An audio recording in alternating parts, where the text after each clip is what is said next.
there's two sides to this whole Derek Chisora, David Haye incident. There's a good side and a bad side, but before I get into that, I just want to comment on the status of these two fighters at the moment. The current status and what's going on with them. I was watching Sky News yesterday, and they said that Derek Chisora had been arrested at the airport in Germany and taken in for questioning by police. And that David Haye, this is in their words, Sky News, they said that David Haye remains at large.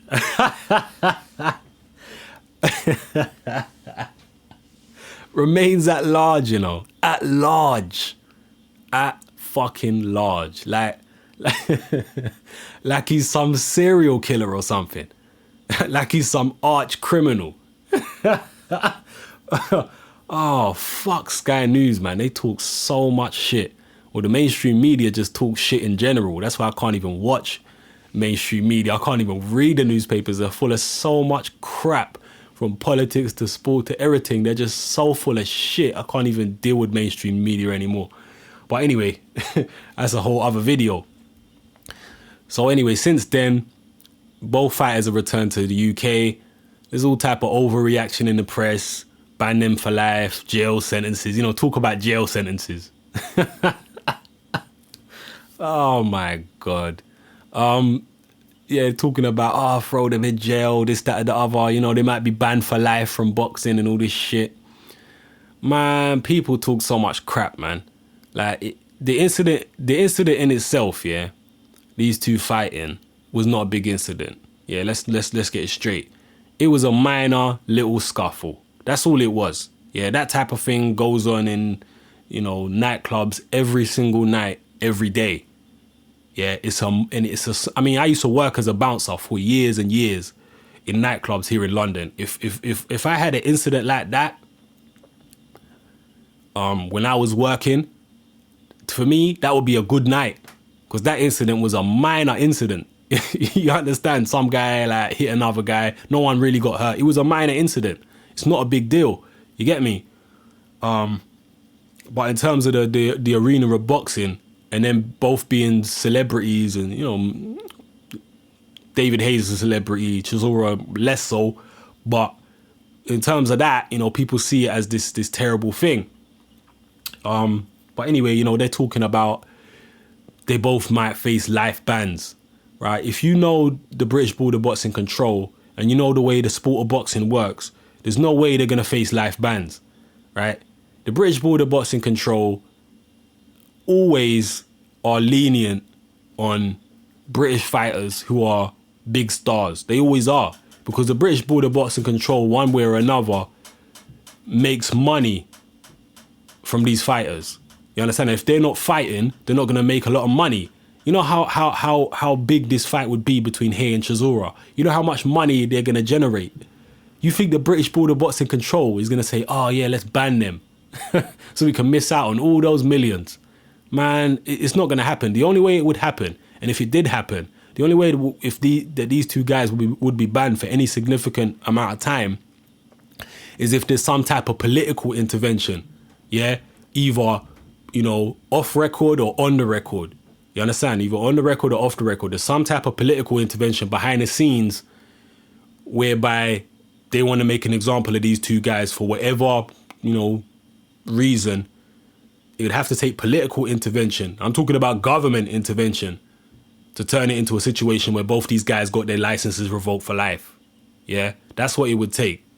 The British Border Boxing Control, acting alone, there's no way in hell that they would ban these two guys. If it's just left up to them, if it's just solely their decision, there's no way in hell these guys will be banned for life. They'll receive a fine.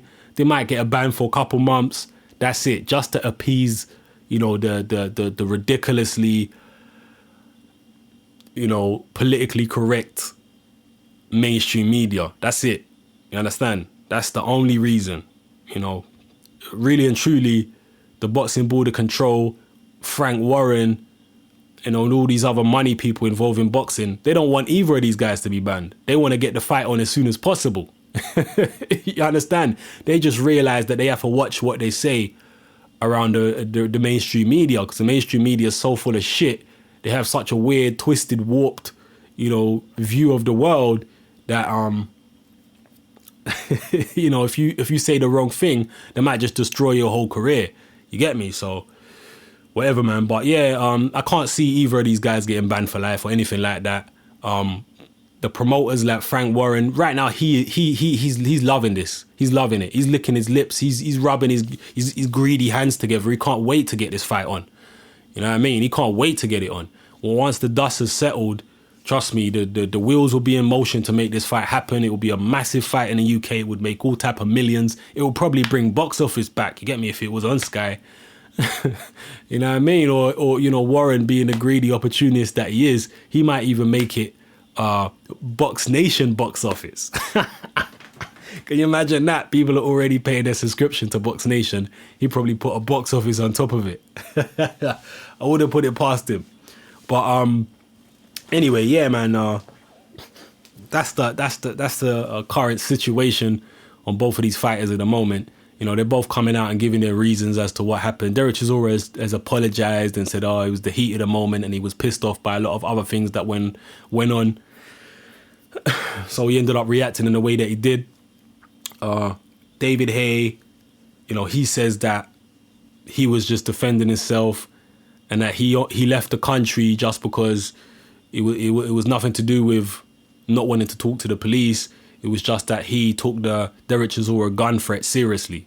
I don't know which one it is, but it don't really matter, to be honest. What I will say, though, is I saw, I guess the German policeman that was leading the investigation, I saw him interviewed on Sky News, and he was saying that they was going to release Derek Chisora without charge because they couldn't find David Haye.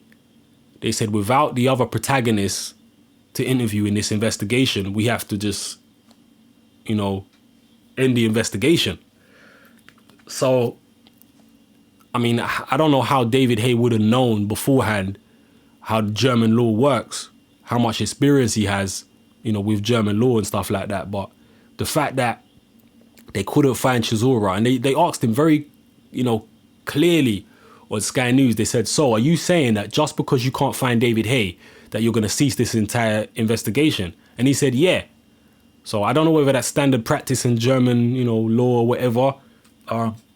So basically, if you're a guy who wants to get away with something, at least a minor incident like this, a little minor, scuffle like this, if you're a guy who wants to get away with something like that, then it's best not to talk to the police, innit? Best to just get the hell out of the country, then you'll be cool. Then the police will leave it alone. If that's how it works in Germany, you get me? They can't find you, they just leave it. So, maybe Haye knew about that, and that's why he just got the hell out of there. You get me? As quickly as he possibly could. Because, if the police bring you in, then, they can try to say this and that to you, and, they can try to get you to incriminate yourself and all this type of stuff. So, he probably thought, it's a bit dodgy to try and talk to the police. They'll try and they'll try and escalate the situation. I don't know how the law works in Germany, but over here in the UK, if the police want you for questioning, yeah, it's not always best to go and talk to them. You understand? Like, if they really want you, they'll issue a warrant out for your arrest. Do you get what I'm saying? Issue a warrant. If they're not issuing a warrant and they just say, we'd like to talk to you for questioning over some minor incident, you might be better off not going in. You understand? Because they'll just try and make you incriminate yourself some way and use it as evidence, and you know what I mean? So you a lot of the time you might be better off not going in, you get me? So yeah, maybe David Haye, from his point of view, did the best thing, you get me? Or else he could have been facing jail time. I don't think no one's going to go jail over this. As far as I know, David Haye don't have no significant criminal history or anything like that. Derek Chisora's got some minor little offences, that happened a couple years ago, apart from the one with his girlfriend. I mean, in terms of a criminal offence, that was quite a serious offence on paper. You understand? The incident with his girlfriend. But the incidents before that was pretty, minor little juvenile type of incidents. So I don't think no one's going to go jail over this. There's too much money involved. There won't be no lifetime bans. And even if there was a lifetime ban for either of these two fighters, they could just go fight in another country. You understand? Like this whole situation between these two guys, this brawl that they had, you know, it went viral worldwide. So they could go fight anywhere now. You understand? Obviously, it makes most sense, business sense, having it in the UK. But at the same time, everyone in the world knows David Haye because of his dealings with the Klitschkos. Everyone knows him, you know, in his big mouth. And now everyone knows Derek Chisora because he went in there and, you know, from the beginning of this event with the Klitschkos to the end of the event, he's just been, you know, wild. He's been making a name for himself. So yeah, man, people know him. So they could go fight anywhere. You understand? But yeah, anyway, the main point I wanted to make in this video is that this whole incident is a double-edged sword. It's a good thing in the sense that it's brought excitement back into the heavyweight division. But it's a bad thing in the sense that this is not really what boxing is supposed to be about. I know people are excited and they find the whole thing funny. I found it funny. I've been laughing at the whole thing. I've been watching and rewatching the fights and all that kind of stuff, cracking up. You know, it is funny to a certain extent. And like I said, it's a minor incident. It's not such a big deal. And some people just see this as all good. But the reason why it's not all good is because boxing is a sport and it's a discipline. And boxing is a sport which takes a lot of kids off the streets and puts them in an environment where they can direct their aggression and direct their anger in a positive way, in a controlled way. You understand what I'm saying? And they can become better people. You know what I mean? It's like when I got into boxing as a kid, you know, I was a little, you know, juvenile delinquent running around getting into trouble and, you know, doing all kind of foolishness when I was a kid. And when I was brought to the boxing gym and started boxing, it taught me a lot of respect for people and stuff like that. You understand? And it definitely helped to steer me away from going down a really, really seriously bad path. You understand? Like the type of people I was moving around with and the type of incidents I was getting involved in was getting more serious and serious when I was a kid. So boxing really focused my energy on something else, and it gave me more respect for people and all that type of stuff. You understand? Because in them gyms that I grew up in, you know, there was rules and there was ethics and there was morals. In some of the gyms, some of the trainers wouldn't even permit swearing in the gym. They would say no swearing. You understand? Most of them weren't like that, but some of them were. Most of them, you have to turn up on time. You can't be involved in any criminal activity. If you was involved in any criminal activity and the gym found out about it, they would ban you from the gym. You get me? So, and they teach you respect. Like if you beat your opponent, you knock him out, you're supposed to go over there and console him and talk to him and all this kind of stuff. You get me? They teach that sportsmanship. You know, so they're taking kids from the street who are wild outside, you know, who are going completely down the wrong path, and they're bringing them in and teaching them discipline and teaching them decency, to have respect for people and all that kind of stuff. You understand? And for these young kids now to see guys like David Haye and Chisora fighting, you know, a street fight and having that street mentality at the level that they're at, it don't really set a good example. Let's be real. You get me? Even though it's funny and I've been laughing at it, you've been laughing at it, it don't set a good example for the young kids that are looking up to them. You understand? They're going to think, rah, that's okay now. You get me? Like, you know, when they go into the boxing gym, you know, they think it's all right to start brawling and, you know, doing all this kind of stuff and threatening to shoot people and, you know, glassing people and all that kind of stuff. You understand? They think that's still cool. You know, the whole idea of boxing is that you take the kids and you take the street mentality out of them, you know, or you at least focus that aggression that they have into their performances in the ring. Do you get what I'm saying? So it's not necessarily a good thing, man. You know what I mean? Because it's young kids do look up to them and they do want to be like them. It's like one of the main reasons I'm always so critical of Floyd Mayweather as a person, not as a boxer, but as a person. I'm so critical of Floyd Mayweather because he is such a bad influence on young kids. You get me? Like the way he behaves and stuff like that. You know, It's not good, man. You know what I mean? It's not good because so many kids look up to him, but yeah, he behaves like a 14-year-old. And I know it promotes fights and all that kind of stuff, but it's not a good look, man. It's not a good look. But this is my second point, is that boxing only needs incidents like this when the fights don't live up to expectations. Do you get what I'm saying? Like, if we've got like, take the heavyweight division right now. For the last 10 years, we had the Klitschkos. Now, the Klitschkos are good fighters, and there was a lot of people who are hardcore Klitschko fans who love the way they fight and they love what they do. And that's cool. If you're one of those people, it's all good for you. But for the general boxing public, yeah, for casual boxing fans, they don't find the Klitschkos exciting. And it's got nothing to do with, you know, the fact they're not American or, you know, their race or anything like that. It's just simply got to do with the fact that they're not exciting to watch for the average boxing fan. They're not. Yeah? That's just a fact. You know, in boxing, it don't matter what color you are. If you're exciting in the ring, people will want to watch you. People will pay pay-per-view to watch you. Even if they hate you, they'll want to watch you. Yeah? Literally, like, you look at guys like, you know, Prince Nassim. A lot of people hated Prince Nassim when he was around. You know, there's a lot of racist stuff directed towards Prince Nassim and all types of things, but people still watched him because his fights was exciting. Even probably Amir Khan now, there's a lot of hate for him in the UK, but he still does massive numbers every time he fights because his fights is exciting. There's always controversy. There's always excitement in his actual fights themselves. Never mind outside the ring, but in his fights themselves, there's excitement and controversy. So people want to watch him. Whereas when the Klitschkos fight, there's nothing exciting going on in their fights. And there's no controversy outside the fights. Now, like I said, I'm not, you know, controversy, you only need controversy if the fights themselves are not exciting to promote boxing. You understand? It's like, you take a guy like Bernard Hopkins. Bernard Hopkins is a boring fighter. I don't care what you say. His fights are boring as shit, right? He runs his mouth outside the ring.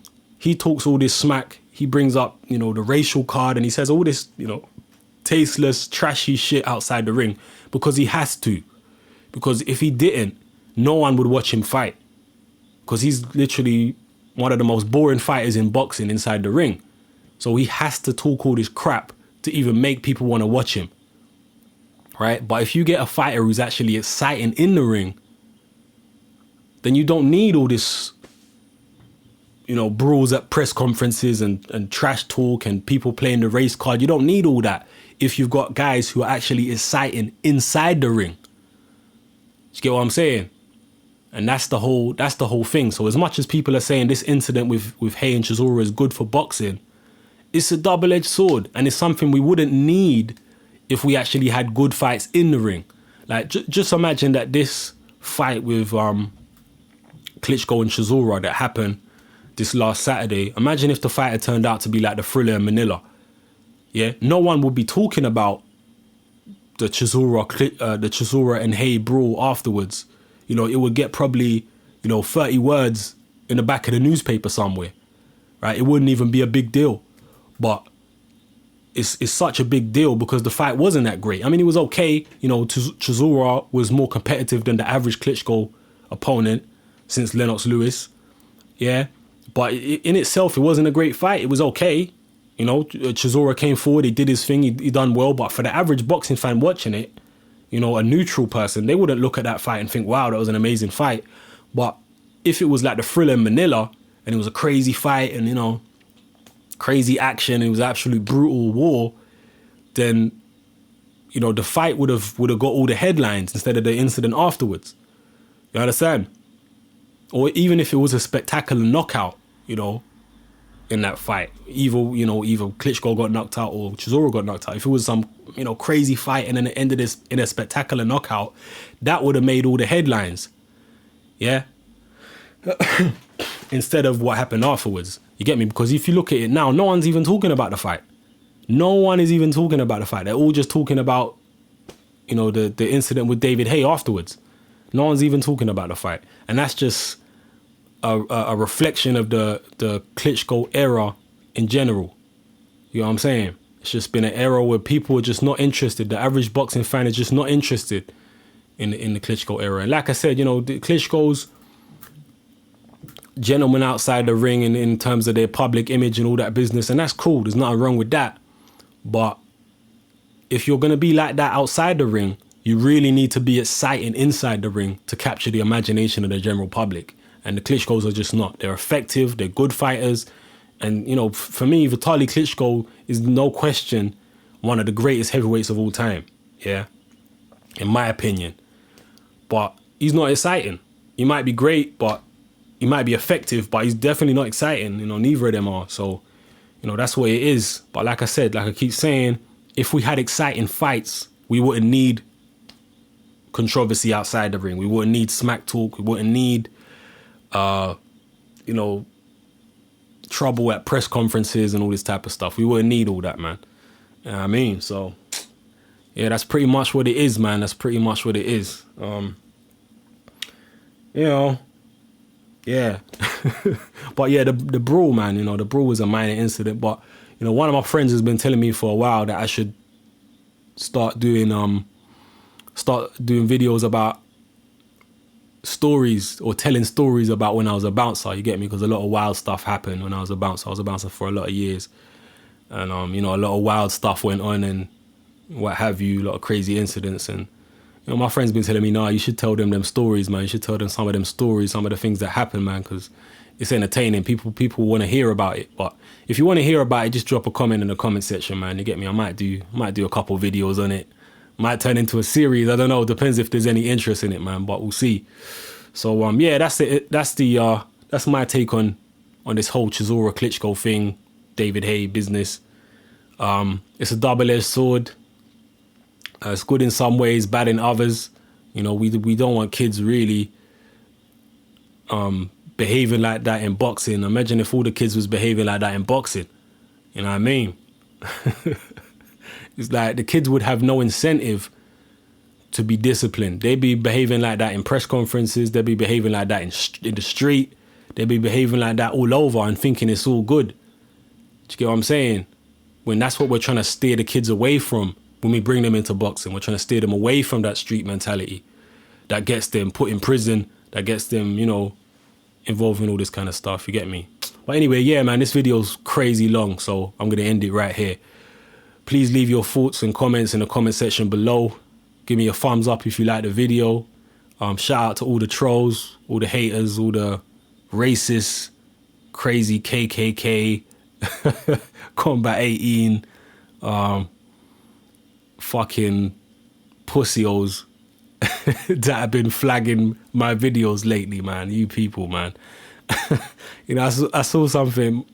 My brethren showed me a video today about a troll, yeah. And apparently there's a trolling community. I never even knew this, man. There's a trolling community. Can you imagine? Imagine that. There's a trolling community. There's a community of people out there, fat losers, who are so miserable in their own lives that they have to come on, you know, the internet, on YouTube and other sites and just troll people's videos. That's all they do. They don't have, you know, channels themselves that people give a fuck about.